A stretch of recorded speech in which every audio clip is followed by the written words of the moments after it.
The right habits put you in control of your health, relationships, mindset, and more. But most people lack the tools to stick with those habits long enough to see results. That is about to change. Welcome to the Unshakable Habits Podcast with your host, habit change specialist and speaker, Stephen Box. Join us each week as experts share their stories, experiences, and insights, and give you the tools to build unshakable habits so you can live life on your terms. It's time to take your habits from unsustainable to unshakable. Hey everybody, welcome to another episode of the Unshakable Habits Podcast. I am your host, Stephen Box, and I am joined today by Laura Acosta. Laura, thanks for being here today. Hey everybody. Thanks so much, Stephen, for having me. So excited to share your story with everyone today. The way you summed it up is so neat. You said that you went from anorexic to obese to finally at peace. And I think that pretty much sums up what we're going to cover today. But a little more specifically, can you tell me what it is that you do? Because I know you work with a lot of women. Can you tell me, like, for the ladies out there listening today, what are they going to walk away with? Yeah, of course. So I help women in their 30s, 40s, and 50s to get off the diet roller coaster, to finally make peace with their bodies, and to rediscover their inner vitality and joy, their inner rock star, through mindful nutrition and Pilates. And, you know, that's really what your story is about. So you're not just saying that's what you help people with, that's what you experience. That's really what you went through. So they're going to get to see not just how that happens, they're going to see how you did it and how it helped to transform your life. Exactly. Awesome. So before we dive into your story, I do want to take a second to remind everyone of our Unshakable Habits framework. This is a framework that we want to view Laura's story through today because it's what's going to allow you to take her story and apply it back to your own life. The first part is always about vision. Whenever we make major changes, anytime we start to create unshakable habits in our life, it all starts with a vision. Now, visions are different than goals. Goals are about specific outcomes. And the truth is we rarely have control over a specific outcome. But what we do have control over is the behaviors, the things that we envision for our future. And that literally is what the vision is. It's about who do you want to be in the future. Once you have a vision, you understand who that person that you want to become is. You have to create skills or utilize skills that you already have. That's the second part of the framework. And then, of course, if you're going to better utilize skills or you're going to build new skills, you have to take some actions. And that is those daily repeatable actions that we take to build up those skills. That's the third part of the framework that helps us to eventually realize that vision that we've created for ourselves. So that is the framework that we will be looking at Laura's story through today. And Laura, since we are all about taking people's habits from unsustainable to unshakable, why don't we start with the unsustainable part of your story? And since you laid it out so nicely for us, we'll start with, how did you get to the point where you became anorexic? Yeah, great. Thanks so much for asking. So really, the roots of this started very early in my childhood. And I think that we're all immersed in what I'll call a diet culture and fat phobia, and all of the messaging that we get is around weight loss. We have a multi-billion-dollar industry, right, telling us that we need to lose weight, that we're not good enough the way that we are. And so I was exposed to this at a very early age. My mother had always been very self-conscious of her body, although she was really never overweight. She thought she was. And every time she would walk by a mirror, there would be some disparaging or self-deprecating comment about her body. And so I think I internalized a lot of that. And I remember a few kind of pivotal moments in my childhood. One was a conversation that was going on between my dad and my mom, and we were all in the car, so I was just sitting in the back seat, but I heard them talking. And I'm sitting there, and um I think we were having they were talking about like the Miss America pageant or something like that. And somehow the topic came up of where my mom kind of fell on the beauty spectrum. And so I'm listening, and my dad says, "Well, you're average." And I think my mom was a little taken aback, but and he's kind of described, women that were beautiful and women that were average. And I just I'm sitting there, and I'm just kind of shocked and a little horrified, because I'm thinking, I guess I'm just average too. Um, that felt really difficult to hear and to kind of process, especially when I was, 7 or 8 years old. And so then going through my teenage years, I remember this vision, like Stephen was saying, there's a vision, and sometimes visions are kind of misguided, right? We might have a vision of what we think that we want for ourselves, and we end up realizing later that maybe that wasn't a good vision, but we learned something through it. So my vision when I was 12 years old was to be thin, was to make sure that no matter what, I never got fat. And so this led to me doing my first diet at age 12.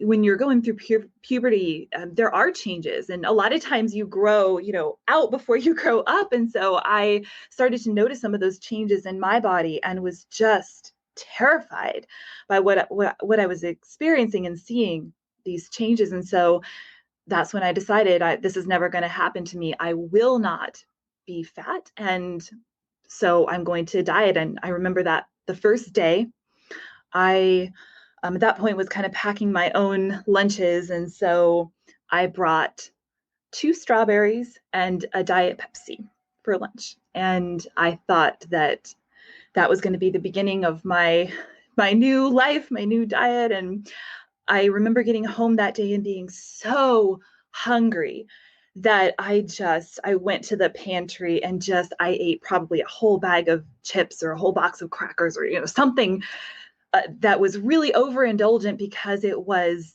deprivation driven. It was deprivation driven overeating. And I just remember feeling disgusting. I was like, this is what am I doing? I just need to double down. I need more willpower. And I fought like this in my own head for 2 years. And I would exert more and more and more willpower to try to overcome the hunger that my body naturally had, right? From trying to starve myself. Well, eventually got to the point where it became an obsession. It became a habit that I could not shake. And it was dangerous. It was scary. My parents were scared. I remember so many doctor visits and being told, you need to gain weight, and it got to the point where there was a threat of, if you are not heavier by next time, if you don't gain some weight or at least stop losing weight, you're going to be sent to the hospital. And I remember playing these games. So in my mind, I wasn't willing to let go of what I was doing, right? Because at that point, it was an obsession. It was something that it was an addiction, really, of sorts. And I couldn't have stopped even if I wanted to. So I remember thinking, what am I going to do? When I step on that scale, I have to be, some certain threshold weight, right? Or else.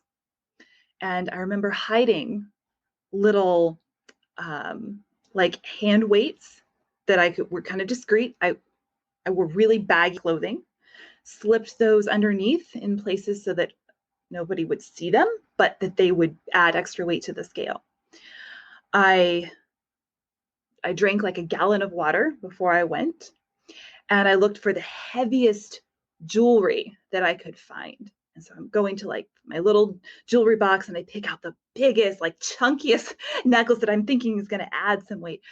Right. And I went and I was right at the threshold that they had set. So I didn't have to go to the hospital that time. I'm like, thank God. But this kept going. And every time I would hide the weights in my clothes, I would wear the heavy jewelry, I would drink the wine, I would do everything in my power to add, every tiny little gram at that point I felt like counted. And there was a time when I went and that didn't work. I simply, even with all of that extra quote unquote weight, I was below a threshold and it was said, you're going to the hospital. And so that's where I went and that's where I spent the next month. And it was dehumanizing. That's the only way I can really describe this psychiatric hospital. I mean, imagine every time you go to the bathroom, you have to be watched. Someone is standing there as you strip down and you do your thing, and then everything is measured. So like, I can't just go to the bathroom. I have to measure my pee, and it was like I had to be watched. I couldn't take a shower on my own. There was somebody standing there watching me. Could not go outside. I remember a friend gave me this spiral notebook to draw in, and she had been a huge support to me through this whole process. And so knowing that I was going to go to the hospital, she said, Laura, I want you to have this. And I just want you to, when you're feeling upset or stressed, I want you to draw in here and kind of feel that connection right to me and know that I'm thinking of you too. So it's a really special gift. It seems simple, but that sketchbook really meant a lot to me. And I remember getting there and they went through all my stuff. They pawed through all of my luggage and decided what I was allowed to keep and what had to go. And the spiral notebook, they take it out and they say, this is a sharp. This goes. Apparently, because of the spiral binding, it was considered unsafe for individuals that were prone to self-harm. And so they took it and they threw it away, and I wasn't allowed to have it. And that broke me. That really broke my spirit. And I could describe many instances from that time, but it was a very low, very dark time. And when I got out of the hospital, it wasn't because I was better. It was because my insurance ran out. And so I was discharged in this still fragile state, but I would say a very traumatized and terrorized state. And although I was not better physically, I was not better mentally, what I was determined never to go back. It had been such a horrific experience that it didn't matter to me what I had to do. I was not going to go back there. And so for the next probably 5-6 years, as I'll describe it, it was like walking a tightrope, right? It was like in my mind, being above this certain weight was completely unacceptable. And yet being below that weight would send me back to the hospital. So I had to be exactly this weight. And it was exhausting. It was exhausting, this fight in my own mind between being acceptable to myself and being acceptable to other people. And I felt like if I just stayed at this one number, then I could sort of satisfy both, but it never really felt like I was at peace ever. So that was my childhood and my teenage years. You just gave us like a whole lot to unpack. So I want to kind of dive into some of those things because there was a lot of really powerful moments there, and I want to make sure that people really kind of hear these and get these. So the first and foremost thing is you talked about being in the car with your parents and hearing this conversation. Now, the seeds had already been planted in your mind that you needed to look a certain way or that you needed to be at a certain weight because of your mom making the comments anytime she walked by the mirror, which I think is a great thing because although I'm sure every parent knows that they're an influence on their child, although every parent knows that their child hears the things they say, in the moment, it can be rather difficult to stop and think about the influence you're actually having. So I think it's just such a great reminder to people. And the really cool thing here is if you're currently that person who's making those comments about yourself, you don't need to beat yourself up about being that person. You just need to start being more aware of the language that you're using around your kids. You need to be setting a different example for them. So I appreciate the fact that you're willing to share that experience because that is something that as a kid, you weren't fully aware that you were doing. You're just like, you heard it. This was normal behavior. You weren't processing to go, oh, I'm, projecting myself onto, my mom's comments or whatever. So I really appreciate the fact that you pointed that out. And then you talked about this conversation, with your dad saying that your mom is average. And you didn't really give us a lot of detail on what he described as what he felt was beautiful, but I kind of gathered that a lot of it had to do with being really skinny because that's what you gravitated toward is wanting to be really skinny.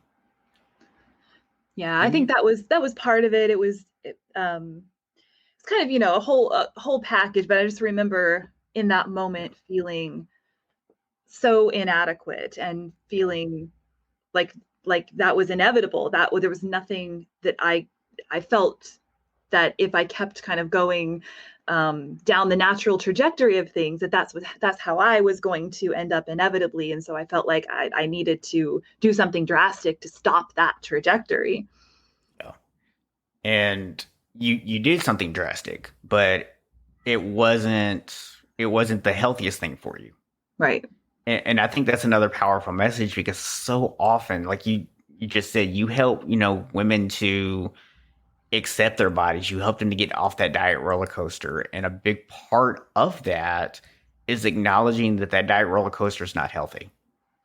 Yeah. And that's really where you found yourself. And, to sit here and hear you talk about how you put weights in your clothes just so that you could continue the lifestyle that you wanted, but also satisfy everyone else. I think there's so much there just in terms of how often we tend to try to please other people and the extent that we will go to try to find that balance of, okay, I don't want to go to the hospital for being too underweight, but at the same time, I don't want to eat. So I'm going to try to find a way to make myself heavier by wearing the jewelry, by putting the weights in the clothes, by doing all those things that would add any little amount of weight that you could possibly add.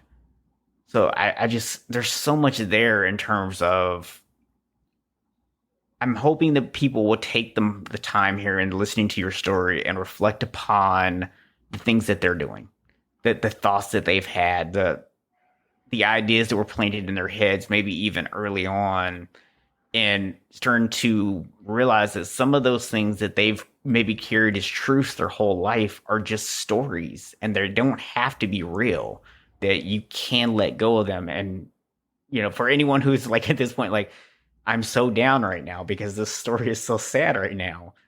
It's going to get better. We're gonna get to the happy times. I mean, Yes. you see the smiling face over here. She's happy now. So we're gonna get to the happy parts. So make sure you stick around for the rest of the interview. Don't leave now. But I do want to just say I hope that people take that time to reflect upon those stories that they've been told or that they've told themselves and really start to question: are these stories real? Or is this really what's healthy for me? Or it's just what I've had to basically tell myself I had to do. Right. And I'll say one more thing about that, if it's okay, Sure. that I found myself during that time becoming less and less of who I knew myself to be and who I wanted to be. It's always been important to me to have integrity and to be an honest person. And I found myself becoming very deceitful, not just with the, packing the weights in the clothes, but I would lie to the doctors. They would ask me, "Are you having a period?" And I would say, "Yes." I wasn't. I didn't have a period for 15 years and I would say that I was because I thought that would that's what they wanted to hear and that it would keep me safe. Yeah. Yeah. And I think that phrase that you used is so important because not going to the hospital, not having them dig further into stuff was a safety net for you. Yeah, And we can't underestimate how powerful that need to feel safe really is. absolutely. Yeah, So that's where it towards really came from. so towards the end of your story, you talked about how you got to this point where you're like, okay, I can't go below a certain number because that's going to get me sent back to the hospital and that humiliating situation that you were in. But you also still had not fully gotten past what you were dealing with. So you still didn't want to go above a certain number. So now you're stuck trying to find this perfect balance. You're stuck in this diet limbo of, oh, I ate too much today, I ate too little. And since I already know, as everyone knows, because you told us at some point this led to obesity, I'm going to speculate here that this is the part of the story where we get into how you became obese, and not just it wasn't just you just stayed at this fluctuation forever. That eventually that diet roller coaster finally pushed you too far. Yeah, yeah. And so yeah, so I can elaborate that on a little bit, and I'll just say that kind of in the interim to kind of bridge the two parts of this story.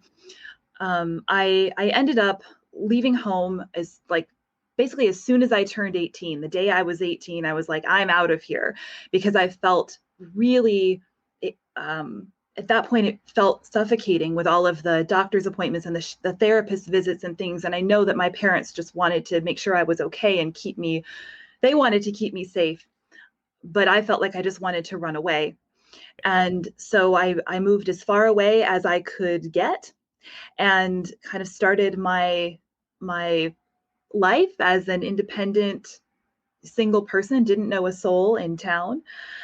And I about a year later I started college, and I at that point had convinced myself that I was completely fine, that I was better. And I look back now and I'm really uh, kind of embarrassed for myself, right? That I would think that, because I was fooling myself. But truly what it was is that I was trying to find a way to legitimize my the fact that I was still obsessed with my body and weight and all of this. And so I majored in nutrition to become a dietitian. And I had justified that to myself. And the way that I explained it was that I've been through this horrible experience and I want to now help others not to have to go through this, right? So I'm going to become a dietitian so that I can help people who are struggling with food and weight issues. But I wasn't better yet. It truly was just a way to justify thinking about food all day long, because I thought, well, if I'm a dietitian, then it's normal, right, to think about food all day long. And the same thing with my fitness career. I became a personal trainer, a group exercise instructor, a kickboxing instructor, a yoga and Pilates instructor, a aqua exercise instructor, like every certification that one could think of, I got it. And again, it was my thinking was I want to help people become their best selves. I want them to help them optimize their health, and specifically help women who are struggling with body insecurity. But the truth is, I was still really struggling. And so, if I'm being honest with myself, having all those certifications and working jobs, where I was in the gym basically the entire day, was just that. It was an excuse to spend all day in the gym and have it look normal, right? So this went on for a number of years. And so at some point, the dieting caught up. And, it doesn't matter how long you've been in this diet cycle, at some point your body will rebel. It will say, no, this, we can't do this anymore. And it's your body's way of trying to scream out for help. And yet we view it as this really shameful thing when we quote unquote overeat. The truth is, almost all overeating, people like to call it emotional eating, etc. Most of the time it's deprivation driven overeating. We have to look at, well, what did we eat all day? Oh, we ate hardly anything. No wonder we had a huge dinner, and now we're blaming ourselves and feeling shame about it. But the truth is, if we had taken care of ourselves the way we should have throughout the day, that likely would not have happened. And so imagine that now on a macro scale. That's what happens in a day, right? We undereat, and then we get to dinner and we're ravenous and we have this huge meal. Now imagine 15 years of chronic undereating, keeping one's body at a very low body weight, just barely enough to kind of be okay and not have somebody send you to the hospital, right? So I like to say, for every action, there's an equal and opposite reaction, right? So this is what happened. After 15 years of that, my body was done.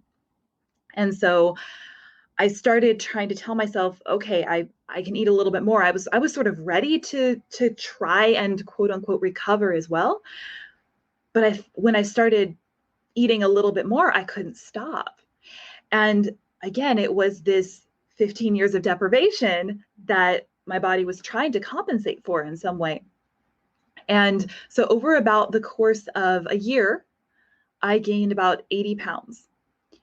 And I remember feeling so ashamed, so embarrassed, so gross, and I look now and it's I have a different feeling about it now, but then living in a body that I felt like I didn't recognize anymore was a really hard place to be.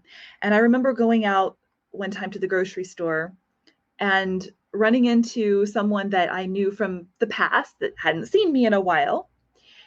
And I remember looking at her and saying, hey, Shauna.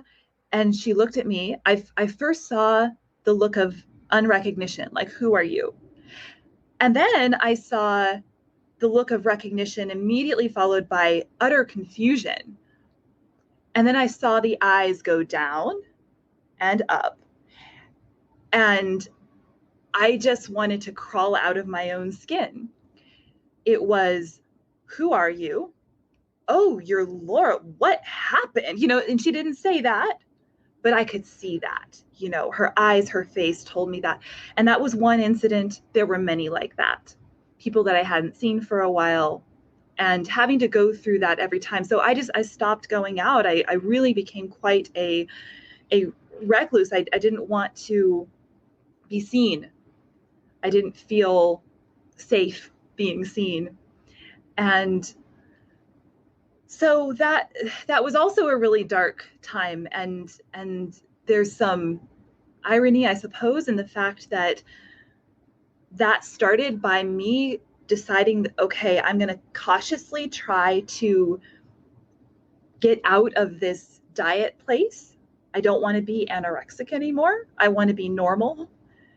And when I started trying to practice some of that and allow myself to eat a little bit more, have the cookie, one cookie turned into 30 cookies. I literally could not stop. And so the pendulum swung from one side all the way to the other. You just pointed out something there that I think so many people who are outside of the fitness industry don't understand.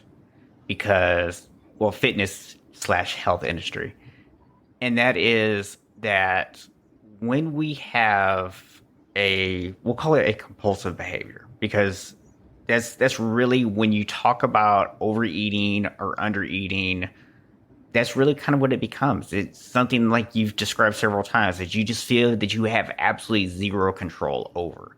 And the activities that you're doing are an attempt to gain some kind of control. But what happens is when we have a compulsive order like undereating or trying to diet, it might not necessarily be anorexic, but you do find yourself trying to control how much you eat. You're trying to constantly diet. What ends up happening is if you don't take care of the underlying issues there, if you don't handle the feelings that are causing you to be compulsive in the first place, all you're going to do is transfer the compulsion. And what you just described, I think, is probably a fear that a lot of the ladies out there listening right now have, which is if I'm dieting, if I'm doing all these things, but I'm starting to understand that this isn't really healthy, but I'm scared to start eating because if I do, I might swing the other way and I might become compulsive about overeating, and then I'm going to put on all of this weight. And then it's like, what have I done? Because now I've spent all this time dieting and trying to look a certain way, and now I'm just throwing it all away and being overweight. It is kind of how they're going to possibly view that. And I think what you hit on there is so important, that it's not necessarily about the fact that you went from being undereater to an overeater. It's about the fact that you never dealt with the underlying issues in between. And that's why you ended up overeating. It wasn't because you decided that you could introduce cookies into your life that you became overweight. It's because you never dealt with the underlying issues. Yeah, thank you so much for saying that, Stephen, because that is absolutely right. In my mind at that point, it was, I want to stop dieting. I don't want to always have to be thinking about what I'm eating. So I'm going to allow myself to eat a little bit more. I was looking at it on a very superficial level. It was, the problem is food. So I'm going to try to fix the food problem. Yeah. That wasn't the problem. Yeah, it's just such a deep, powerful thing. And that's why, I know there's tons of stuff out there, and everyone, when they start trying to lose weight or gain weight or whatever, they always want to try to do it on their own. But that's one of the reasons I always encourage people to work with a professional, because they can see things that you can't see. You're too close to certain things, and you don't know sometimes the damage that you're doing to yourself by being blinded to certain spots. Absolutely. I would totally agree with that. And that was one of the things looking back. I always felt like I had it under control and I could do it myself. Yeah. And I was wrong, and that wasn't accurate. I needed help, but I was too stubborn. I was too kind of independent and strong-willed. I was embarrassed. There's a sense of shame as well, about, maybe I am out of control and I need help, but I don't want to admit to myself that I need help. Yeah. So I'm going to handle this on my own. Yeah. And I think, and please tell me if any of this is not correct, because I'm going to make some assumptions here based on what you might have been going through. So early in life, you had this vision of, I want to be skinny, because in your mind, that's what beautiful was. And you were very successful in achieving that. And so, although it wasn't healthy, you viewed it as successful. So this was kind of a notch in the belt of like, this is a skill that I have. I can do this. Yeah. And then you had this traumatic experience of going to the hospital. And that wasn't the same as working with a coach. That was literally, you've hit rock bottom, and we're going to do whatever we have to do to try to fix you here, is the way that they're looking at it. I don't like using that term fixing you, but that's the way that it's viewed in a clinical setting, right? Well, it was really, at that point, it was anyways, yeah.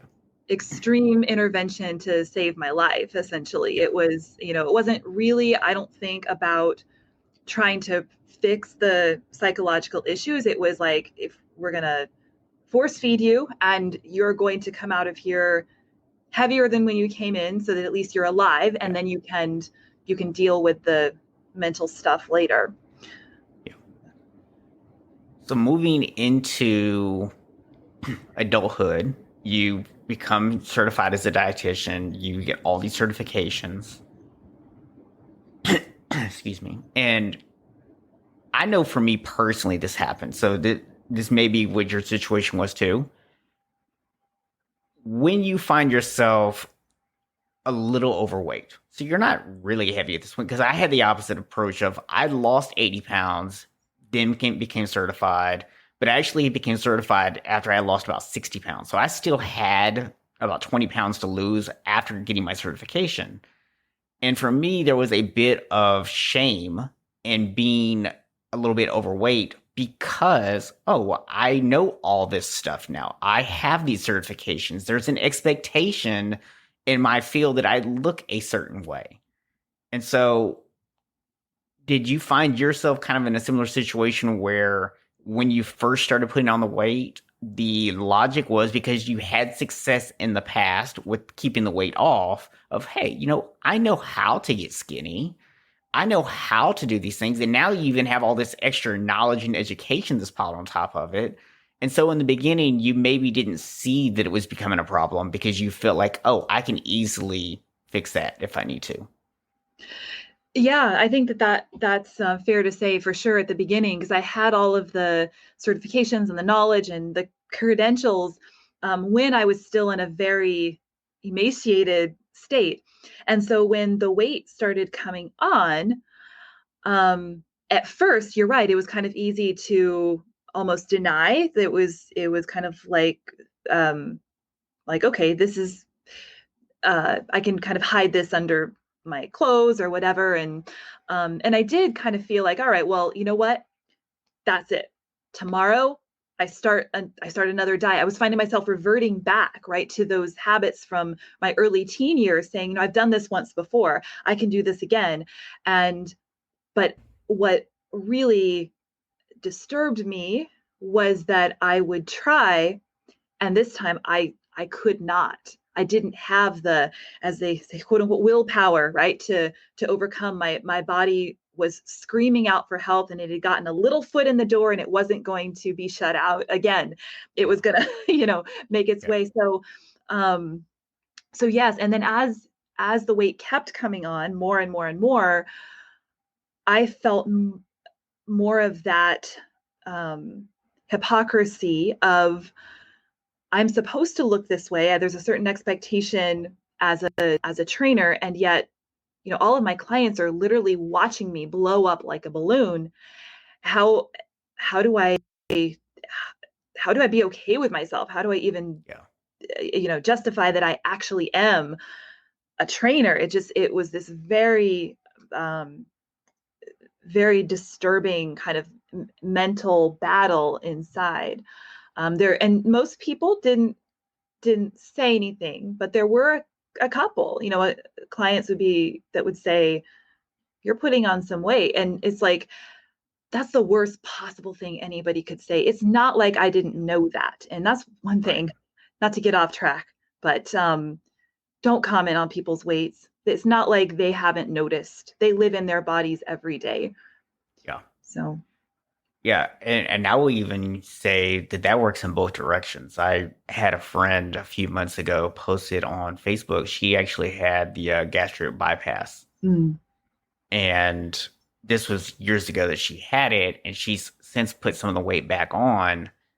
And part of the reason why she put the weight back on was when she got down to her like most, thin weight, her lowest weight on the scale, she was getting all these compliments from people like, "Oh, you look so great," and da da da da da.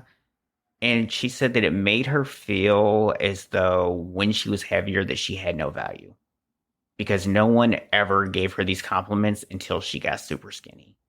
And then it made her not even want to be that thin. So she actually put weight back on intentionally because she didn't want to be that thin because she got tired of hearing people actually tell her how great she looked and giving her all these compliments just because she was skinny. She's like, that's skinny's not who I am. That's just my body. That has nothing to do with me. Why did you not appreciate me before? totally, totally agree. And we've been conditioned to think that skinny equals good and fat equals bad. There's nothing Yeah, further from the truth. And there are absolutely. people who are really sick and Yeah. who lose weight, and people are telling them, "Oh, you look amazing, you're losing weight."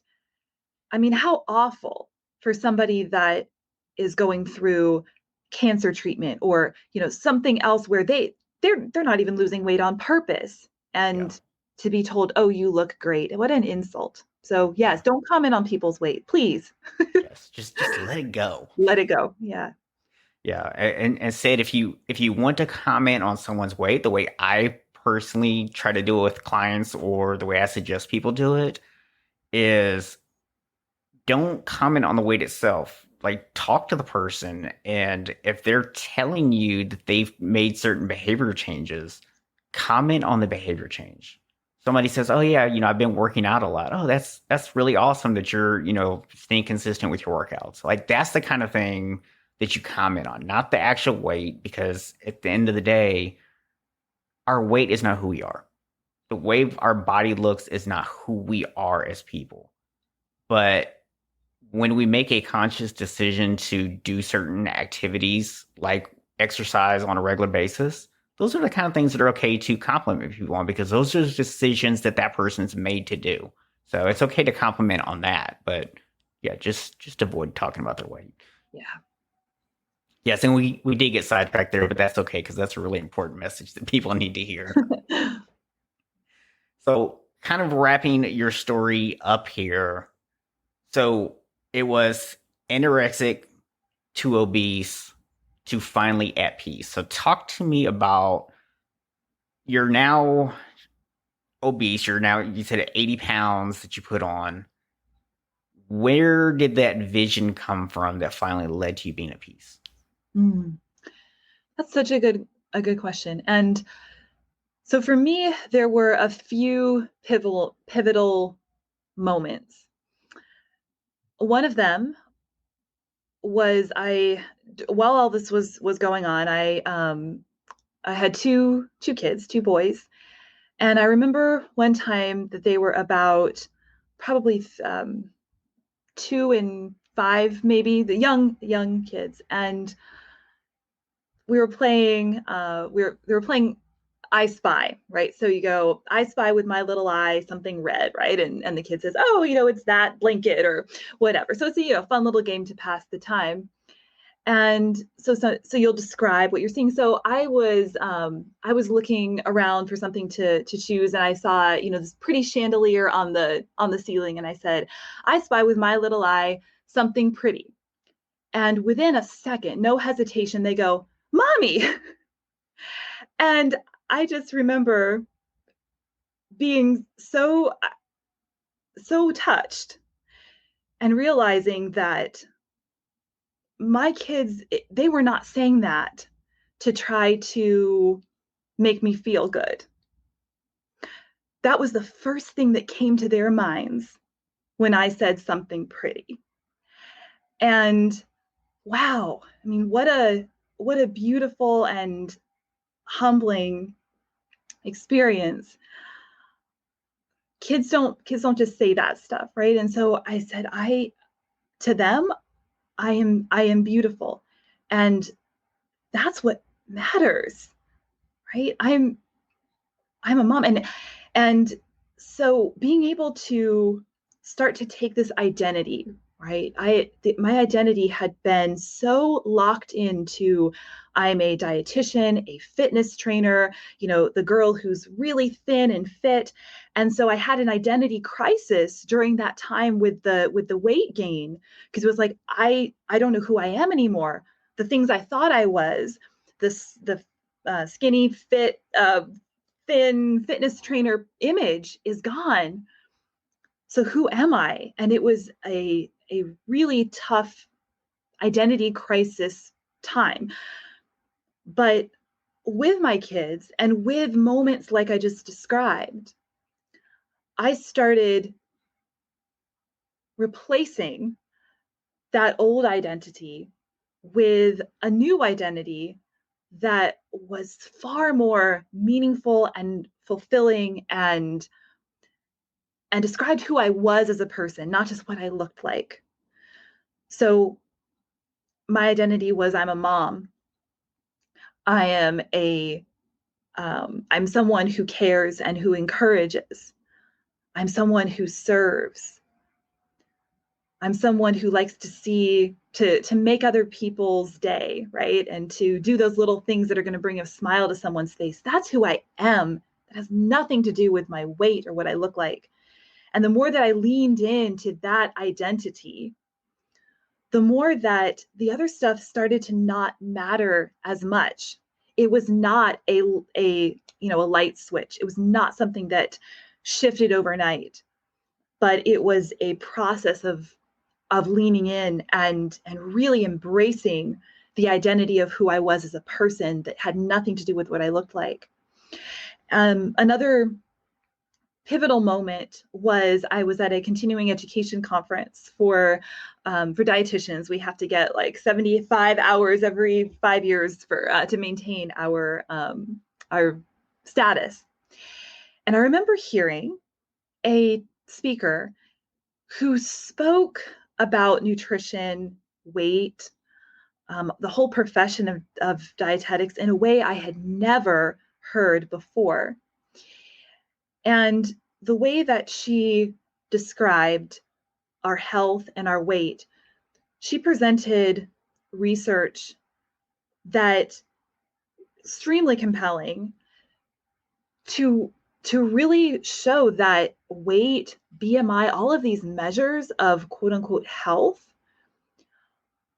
have really nothing to do with our health. And there's an association, because as somebody becomes fitter, let's say we start eating healthier, we start exercising more. Did our blood pressure go down because we lost weight or because we became more active, right? Did our blood glucose go down because we lost weight? Or is it because we started eating better, right? And exercising.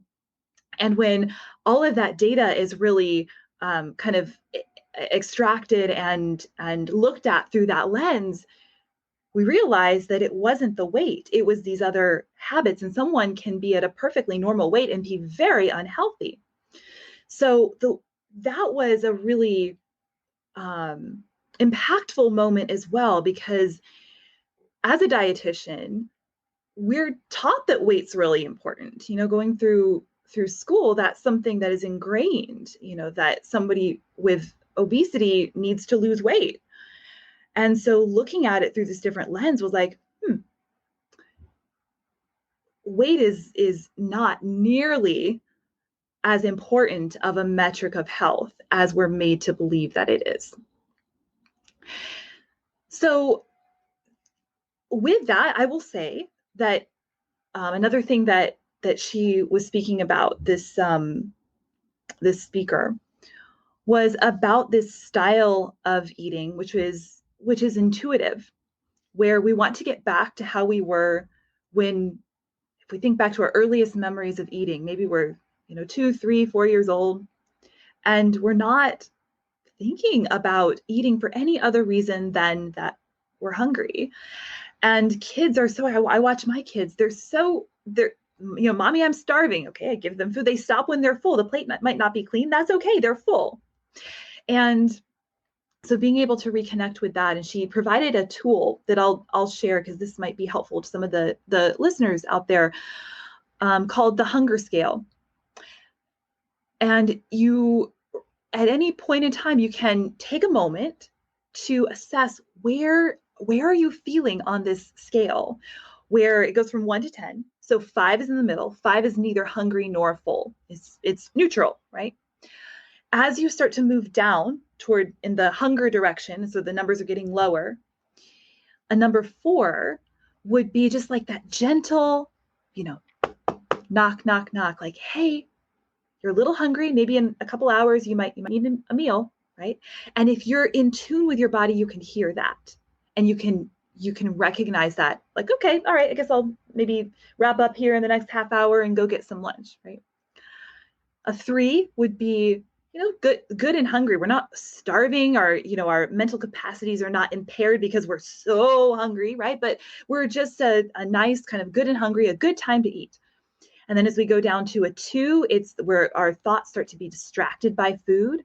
It's where we might smell food going by and we're like, okay, where's the the food, and you probably can relate to this, right? If when you're really hungry and it's like your mind keeps going food, food, food, and you're distracted by thoughts of food. One, of course, is so famished that like everything looks good, nothing looks good. I'm hungry, I'm starving, I'm weak, but I can't even find anything that I really want to eat because I'm just, it's that hungry.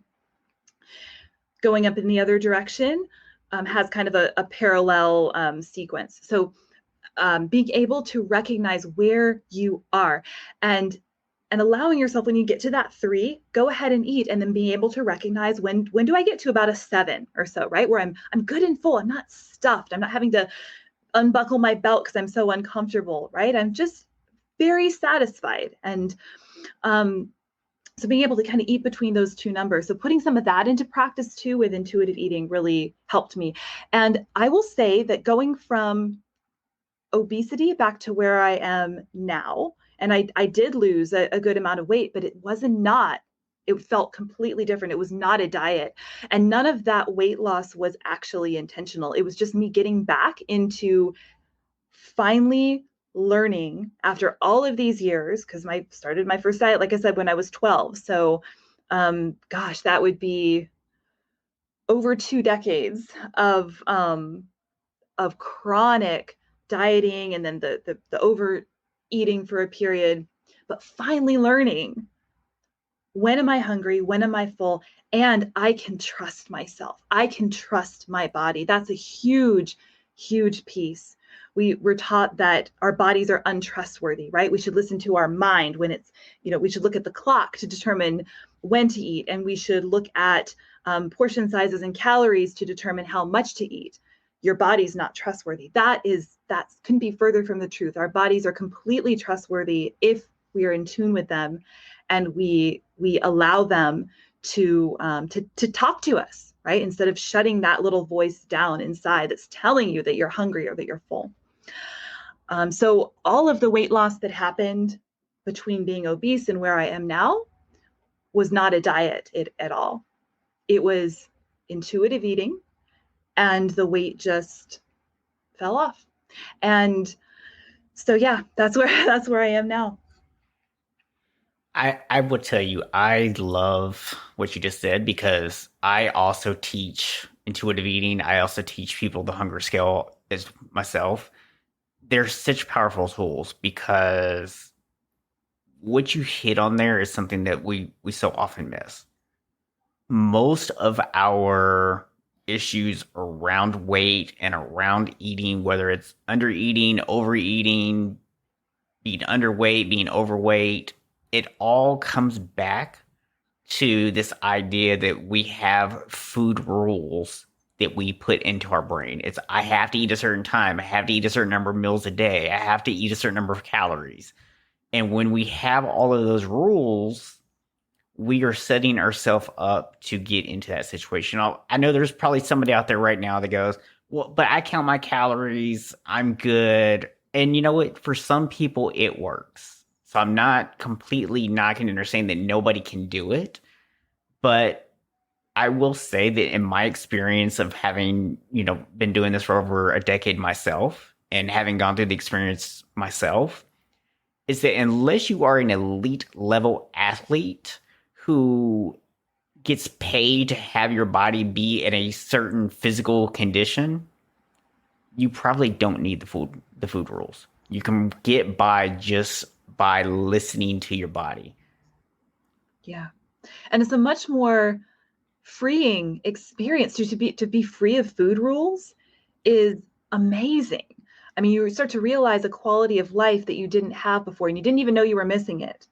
Yeah. And it feels like this great liberation, Yeah. So one thing I wanted to quickly kind of point out here is, when we talk about the framework, we talk about vision, we talk about skills, and then we talk about the actions to build those skills up. So for you, when you started learning to listen to your body, what were some of the skills that you feel like you needed to develop to be able to listen to your body? And what actions did you take to help you do that? Yeah, that's such a great question. I think that it was, and this will sound weird. Maybe it won't sound intuitive, perhaps, but I'm going to try to explain where it comes from. Um, Gratitude has been so important for me. Waking up every morning and thanking God for the body that I have, and just feeling immense gratefulness for my health, for all that my body allows me to do, for my family, for my home, for all of the things that I'm blessed with. And that gratitude is a really powerful place to start from. And doing that, I have found, and it's a non-negotiable. Every morning I wake up, and it's not even like I have to force myself to do it. I wake up and I feel so full of joy and gratitude that that's just the natural thing to do. Um, but that sets the stage for framing all of the actions and decisions and behaviors through the day through a lens of loving my body, loving um, loving myself for who I am, and wanting to take care of this home. Right, this is the home that I'm given while I'm here on this planet, and just realizing how precious that is, um, for me, has been really powerful. Yeah, I like the way you said that, because if we look back at your entire story, we can see that it had always been about trying to be a certain size or trying to appease a certain image. And you've now reached a point where it's no longer about looking a certain way. It's now just about caring for yourself. It's about making sure that your body can perform at its best, that you feel your best. That way you can be the best for your kids. That way you can be the best for your clients. That way you can do all those things and you can be the best version of yourself. And the weight loss and looking healthy and all those things are just a byproduct of those behaviors that naturally come out of having that mindset. They're no longer something you're doing because you have to look a certain way. They're things that just someone who wants to be healthy does. Yeah, that is so true. And when it comes from that place of wanting to show up in this world as your most authentic self, and being able to show up as who you were meant to and called to be, and living your passion and your purpose, everything else falls into place. Yeah, it does. And I think the really big takeaway that I personally would like to see people walk away with here, and I'm going to give you a chance to give your takeaway here at the end as well. But I hope that people walk away from this interview with this idea that, you know what, I might be doing the right things for the wrong reason. And that doesn't mean that I should stop doing some of the right things. It just means that I need to change the reason why I'm doing them. Yes, absolutely, absolutely. And kind of piggybacking on that a little bit, I recognize now, looking back, that my behaviors were motivated by a desire for certain rewards. And those were, I felt like if I was this certain, had the certain body, right, and look, that I would be loved, I would be accepted, that I would be valued. And so, me trying to manipulate my body to achieve those, it was very misguided, just exactly like what you were saying. um, Changing your eating habits, getting more active, are not bad things to do at all, but sometimes they can be motivated by the wrong reasons. So taking a moment to unpack a little bit and say, what are the real rewards underneath? Because for me, it was, I want this perfect body. But now looking back, I realized that the perfect body wasn't really what I wanted. It's what I thought I wanted. But what I really wanted and needed at that point in my life was, I needed love and acceptance and affection and feeling worthy and valued. that's why I was trying to do that. I didn't recognize it at the time. But if people can take a moment and really unpack for themselves, why am I doing this? Yes, it might be to achieve an aesthetic goal, but what's going to change in my life as a result of that? When I get this look, or when I achieve this weight, or whatever, what am I thinking is going to change? What's the deeper reward that I'm seeking? Absolutely. I mean, you just summed it up so perfectly. So before we wrap up here, if someone would like to work with you, what is the best way for them to reach out to you? Yeah, great. So I would say if you find me on Instagram, my Instagram handle is at Briolates. And I'll speak in a moment just briefly about kind of why and where that comes from. But that's probably the best way to connect. Just please feel free to send me a DM. Those are always open and we can connect. I have often challenges going on, short-term challenges, and then longer-term programs for women that want to work more closely on a longer-term schedule. So if it's okay, can I just tell them where Briolates comes from? Yeah, because I mean, that's part of your story we didn't really get to, but I know that that was a big part of you finally kind of finding that balance between how are you active, but not focused on just like looking a certain way or losing weight or whatever. Yes, exactly. Um, so I had mentioned that I had accumulated all of these exercise certifications from personal trainer to group exercise and et cetera. And how from me, it truly, if I'm being honest with myself, was more of an excuse to spend all day in the gym, right? And most of the time, that exercise was motivated from a very negative place. It was paying penance for calories that I had eaten the day before, or it was having to get to 3 hours on the treadmill to feel like I was okay with myself and I could actually go through the rest of my day without beating myself up. So it was very motivated by this like a punishment mindset.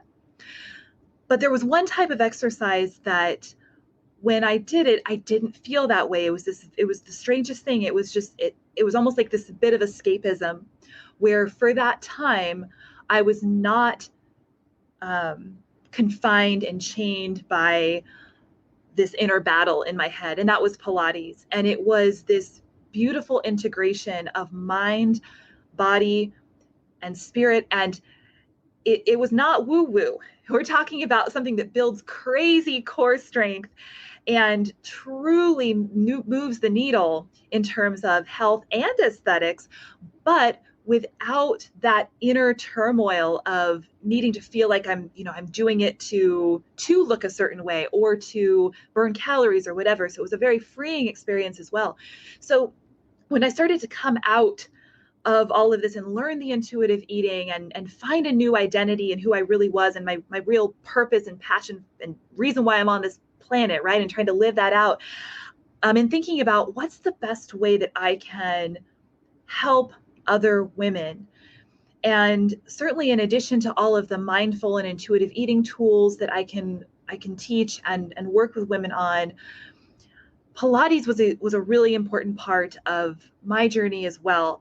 And so my program marries together Pilates with mindful nutrition, but in a way where we are reconnecting with that person inside that might be covered up, right? That we might not have really gotten to know her, but she's in there, right? And we have purpose, passion, joy, vitality, and sometimes we just have to kind of peel the layers away to find her, right?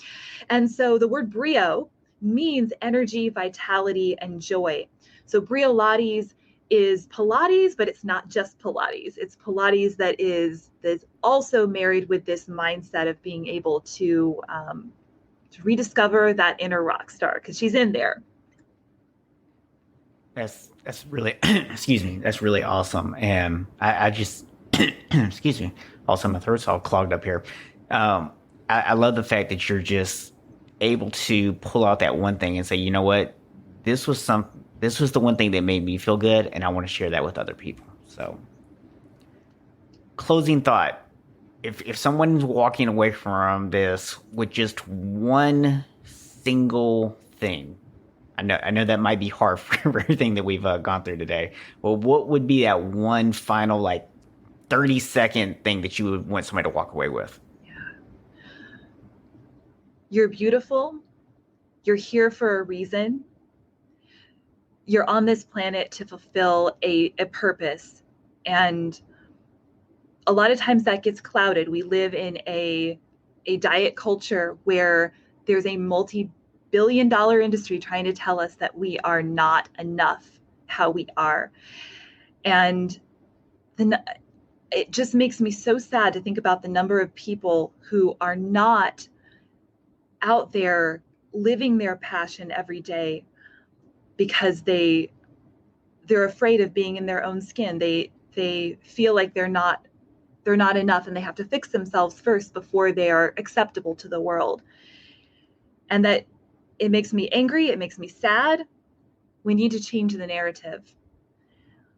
You're enough. You're beautiful and valued and worthy just the way you are. Great message. Thank you so much for that. Thank you again, Laura, for coming on today, being willing to open up and share your very personal, very, difficult story.